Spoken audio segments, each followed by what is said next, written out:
War.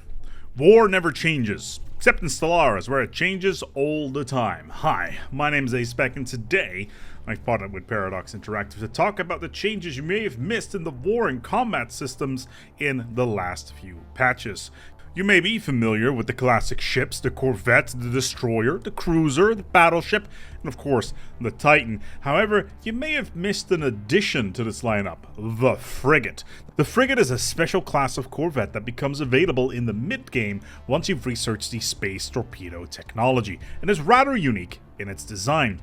First of all, it is not just a rebranded Corvette, but a dedicated missile bomber. Slow, armored, and packs one hell of a punch. Frigates get a special modifier related to missile explosion damage, which basically translates to the bigger the target, the bigger the boom. This starts at double damage when attacking corvettes, and 9 times the damage versus battleships. However, as mentioned, they're slow and loaded with weapons with tiny effective ranges, making them incredibly vulnerable against essentially any opponent.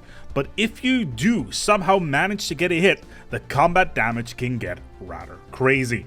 Also, torpedoes ignore shields, and all that at a slightly higher price than a Corvette. Now, all of this requires you to get close enough, which is enough of a challenge, so let's level the playing field with cloaking devices that turn frigates from surface cannon fodder to deadly space U-boats.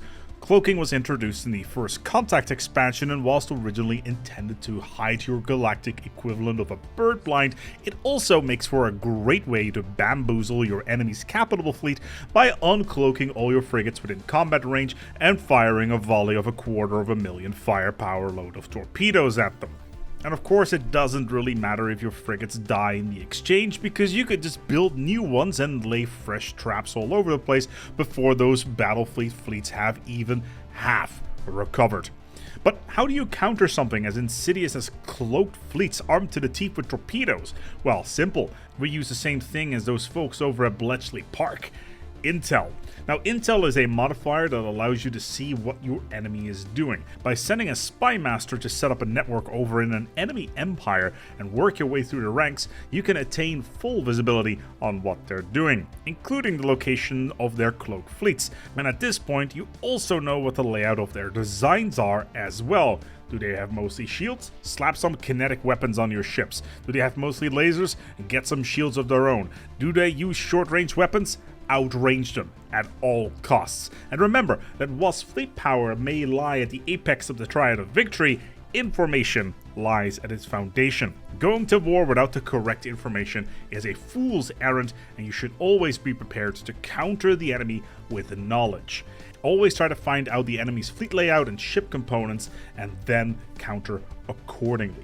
Speaking of knowledge, knowing how combat computers work may save your fleet someday. They come in several flavors, from Swarm, which tries to get right in the enemy's face and use the closest range weapon to maximum effect, to Artillery, which lets the ship sit at the longest possible range and attack it with its main weapon. This means that you have to be careful with your weapon layouts, as based on your combat computer, this could mean that your Spinal Lance battleship will try to run away to get in range where they can engage the enemy, especially considering their weapons may also have a minimal range, which means that they won't be able to attack or defend themselves if a fleet of corvettes is right on top of them. So make sure you stick some short-range weapons for defense on them, or have a bunch of destroyed pickets around for protection. Now, make sure you read what each combat computer does and how it fits within your fleet doctrine.